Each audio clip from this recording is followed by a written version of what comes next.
నిద్రలేమికి కారణాలేంటి, ఎందువల్ల నిద్రలేమి వస్తుంది, దాంతో వచ్చేటువంటి సమస్యలేంటి, మానసిక సమస్యగా కూడా మారుతోందా? మనతో పాటుగా ఉన్నారు interventional pulmonologist and sleep specialist doctor Harshini Errabelli. గురక సమస్య ఉంది, నిద్రలేమి సమస్య ఉంది అంటే ఎలా చేస్తారు? ఈ స్లీప్ డిసార్డర్స్ లో 3 kinds ఆఫ్ ప్రాబ్లమ్స్ ఉంటాయి. Behavioural sleep issues. ఎవరైనా రాత్రంతా నెట్ఫ్లిక్స్ చూస్తున్నారు, అంతగానం స్క్రీన్ చూస్తే నిద్ర పట్టదు. డైలీ ఆల్కహాల్ తీసుకుంటున్నారు, నిద్ర పట్టదు. నిద్రలో నడిచేవారు, మాట్లాడేవారు, కొంతమంది అరుస్తారు, కొంతమంది ఊరికే కదులుతారు, పారాసోమ్నియాస్ అంటాం. సో కళలో ఎవరైనా కొడుతున్నట్టు వస్తే బయట ఉన్న వాళ్ళని కొడతారు, రెమ్ స్లీప్ బిహేవియర్ డిసార్డర్ అంటారు. ఎనీ పేషెంట్ గురకతో పాటు మధ్యలో లేసి మళ్ళీ నిద్ర పట్టకపోవడము, అసలే నిద్ర పట్టకపోవడము, షుగర్, బీపీ లాంటి సమస్యలు ఏదైనా ఉండడము, ఇలాంటివి ఏమున్నా కానీ మనం ల్యాబ్ లో చేసే స్లీప్ స్టడీలో కనుక్కోవచ్చు.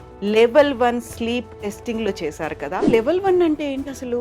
Severe snoring, severe sleep apnoea ఉన్నప్పుడు స్లీప్ యాప్ అనే డివైస్ కామన్ గా యూజ్ చేస్తూ ఉంటారు. దానికి మందులు అలాంటివి ట్రీట్మెంట్ ఉండకపోవచ్చు.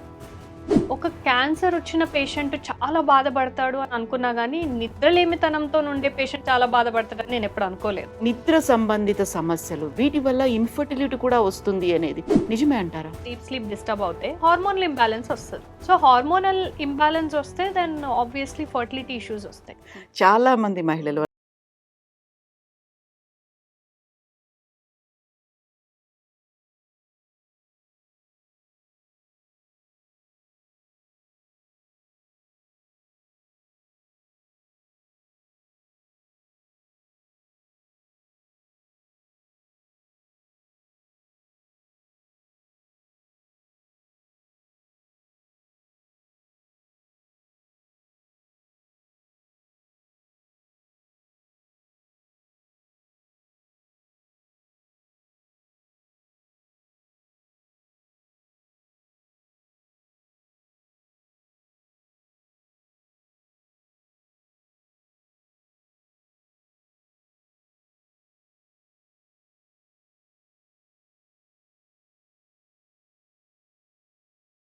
బీపీ ఉంది, షుగర్ ఉంది, ఒబేసిటీ ఉంది, థైరాయిడ్ ఉంది, ఇవన్నీ కూడా నిద్రలేమికి కారణం అవుతున్నాయి అనేది తెలుసా మీ దగ్గరకు వచ్చే వాళ్ళకి? చాలా మంది తెలీదు. ఇవన్నీ వస్తాయని చెప్తే కూడా అవునా అని అనే వాళ్ళు కూడా చాలా మంది ఉంటారు. 10 కాఫీలు అవుతున్నారు రోజులో, సో వాళ్ళకి నిద్ర అనే సమస్య ఉంటుంది. నాకు గురికొస్తుంది కాబట్టి మా ఆయన నాకు విడాకులు ఇస్తాను అన్నవి చాలా ఉన్నాయి.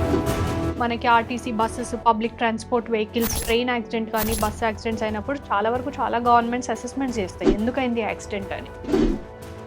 యాక్సిడెంట్స్లో అందులో రీసెంట్గా వచ్చిన రిపోర్ట్ ప్రకారం 17% ఆఫ్ ద యాక్సిడెంట్స్ డ్రైవర్స్కి స్లీప్ డిసార్డర్ ఉండడం వల్లనే వస్తుంది అనేది కూడా దీస్ డేస్ వీఆర్ సీయింగ్. నిద్రకు సంబంధించి గురక నుంచి మొదలుపెట్టి స్లీప్ పారాలిసిస్ వరకు ఎటువంటి సమస్యలు ఉన్న వాళ్ళైనా కానీ స్లీప్ థెరపెటిక్స్కి రావచ్చు.